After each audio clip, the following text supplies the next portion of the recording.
exposed to my heart. My heart is not being affected by the light that is here, or by the sunlight that's outside, or by the lamps inside of my house. But God doesn't look at me with regular light. God looks at me with x-ray eyes. He sees my mind. He sees my heart. He sees my emotions. He sees everything. You know what?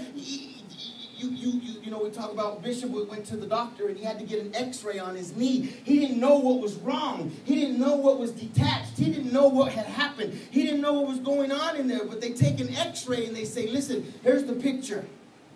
And this is what happened. This was tore, and this was ripped, and this was moved out of place, and we're going to have to put this together, and we have to take that out, and we would never, ever, ever know it if it wasn't for that x-ray vision. It's like a whole nother world.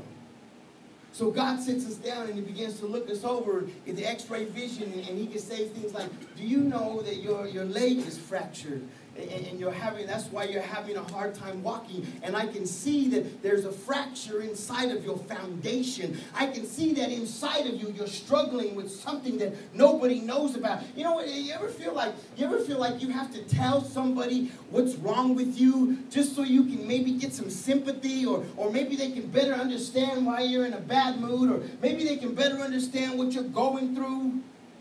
And yet God he said, you don't have to tell me what's wrong. I can already see what's going on. I can already look into the depths of you. And you know what? God knows if you're sincere or not because of your kidneys, because of the inside, because of that spot where you take out what's good and you take out what's bad. And if you're sincere about if you're sincere about the sin in your life, if you're sincere about asking for forgiveness, he can see inside of you.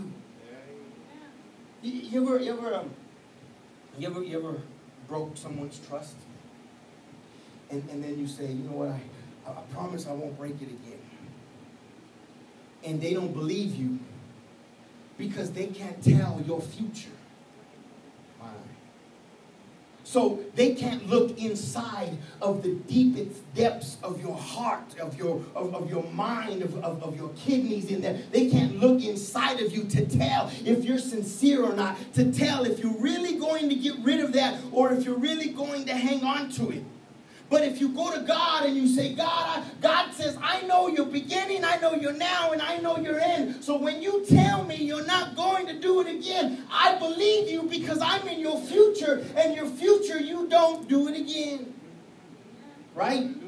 So God is saying, I want you to start looking at each other into the deepest parts of their inside, into the deepest parts of where their kidneys lie, into the deepest parts of where the decisions are made, into the deepest part of where the blood flows.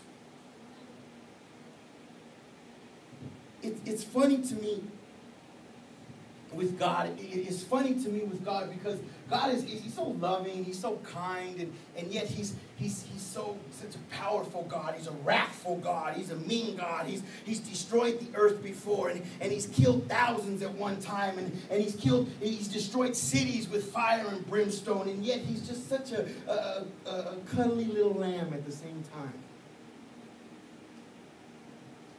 And God, check this out. God will set you at the foot of a mountain and start encouraging you to climb it, even though he knows already whether you're going to make it to the top or not. So he doesn't say things like, quit being a baby, get up and do what you have to do. He says, come on, son, get up, take one more step. You're going to make it. You're going to do it. You're going to succeed. Get up. I know it hurts. I know you're tired. I know you're frustrated. I know you're scared. But get up. But get up. But get up. And yet, God already knows that we're going to make it. God already knows that we're going to succeed. But he's got to talk to us inside. He's got to talk to us into this deep place where we have a relationship with him, where we can understand him, we can believe him, and we can walk strongly and firmly in the things that he tells us to do, because he's already in our future and he knows we're able to do it. In the prophetic word that was given today, he said, I am not a man that I should lie, because men are liars. He says, but I'm not a liar. And the reason that God is so familiar with the lie is because I can say one thing with my mouth and do another with my inside. Or you could even say to somebody, you know what, I forgive you. And you don't ever forgive them. Because you said it with your mouth, but you didn't do it inside. Because you said it with your actions, but you never did it inside. And if you hold on to that, it begins to taint the blood. It begins to taint the power. It begins to taint the relationship. Because you know what? God gets in there and he says, man, I see you. Don't try it. Don't say it. Don't do it. Because before you even walked in the door, I knew what you were carrying. I knew that you held on to it. So my point. Here's my point. God is asking us to do something supernatural. God is asking us to do something. You take a kid that was brought up in a bad home, in an abusive home, and you take that kid and you put him in a relationship. 19, 20, 21, whatever, you put him in a relationship, and he starts being abusive. And you don't understand why he's being abusive, because you don't know how he was abused as he was growing up. But once you realize and say, oh, I understand now. That's why you act like that. That's why you do that. See, I'm a fighter, man. I'm a fighter. They don't make no bones about it. But when I was growing up in the 4th grade, we moved to a place in Nebraska where they didn't like the color of my skin. And they put something, so, oh, that's why you act like that. That's why you act like that. Because you know what? I decided in the 4th grade that I would never get picked on again. I made up my mind.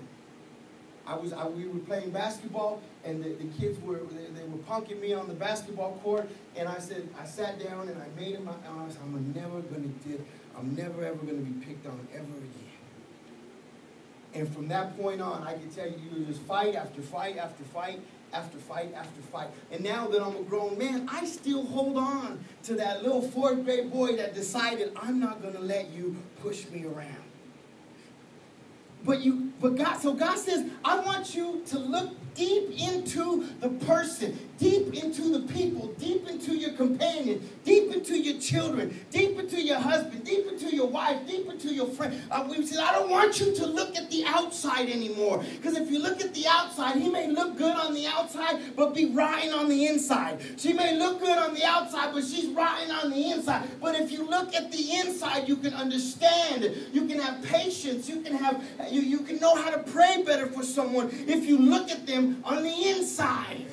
If you can see the cancer that they're dealing with, if you can see the brokenness they're infected with, if you can see that they are holding on to things on the inside they would never tell you about.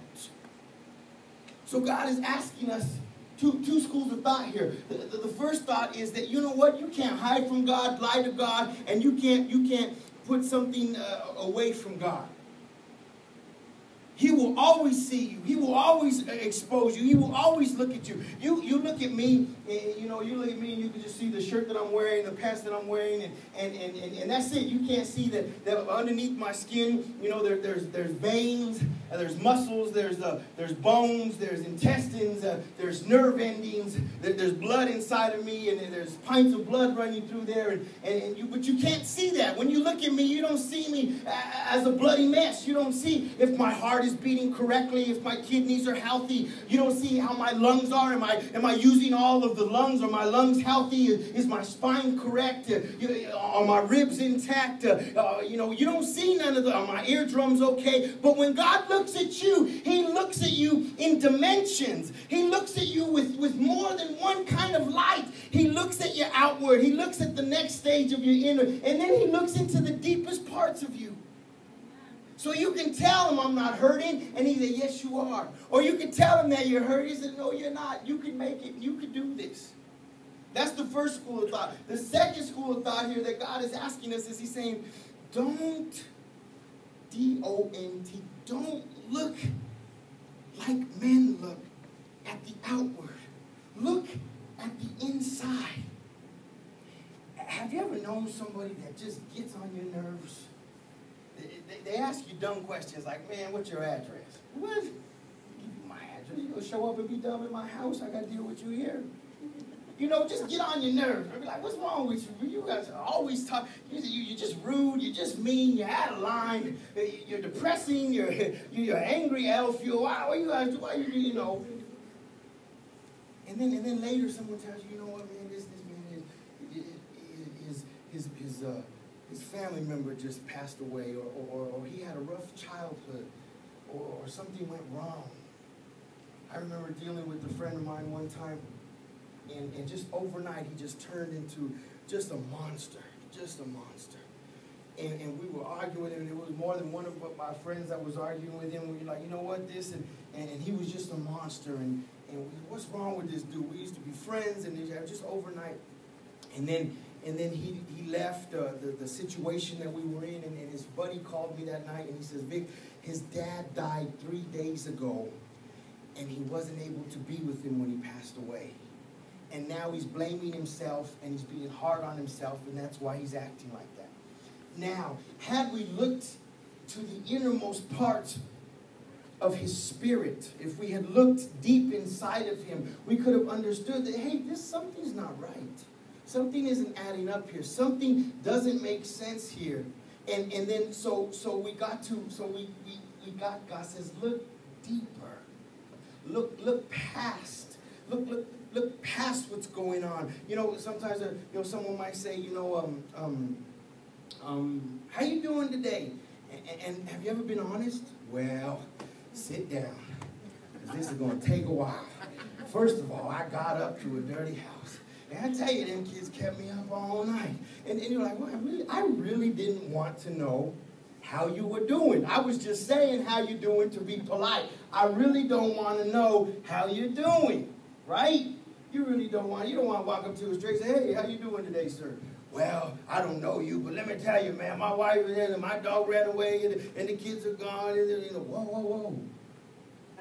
But God's saying, you know what, let's be sensitive. Let's be a little more sensitive. Not only from us to God, but from us to each other.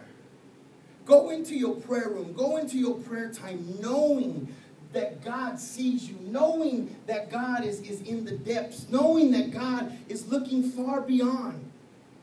It's almost like when you're really, really in tune with God, when you're really, really letting God look at you and expose you. Have you ever heard that saying, is this what you want to be caught doing when Jesus comes? You ever heard that? No, I heard it a couple times. Is this what you want to be doing when Jesus comes? Like, no. You know when he's coming? No, stop. And yet it's like he's watching us anyway. We're doing it in front of him anyway. We're doing it in front of him anyway. So God explains, he says, look, I see you, and I'm dealing with you, and I'm looking deep inside of you, and it really helps you to be more of an open book. It really helps you to be more, have more integrity. Let me tell you something, man. It takes years and years and years to build up integrity, and it takes one mistake to get rid of it. They don't ever say, well, man, you did good for 100 days, but that 101 day, man, really messed you up. You got to start over again. It's almost like, they keep talking about the uncle that passed away and how he was an alcoholic and then God saved his life. It's like, how long do you get to refer to that one moment in life, right?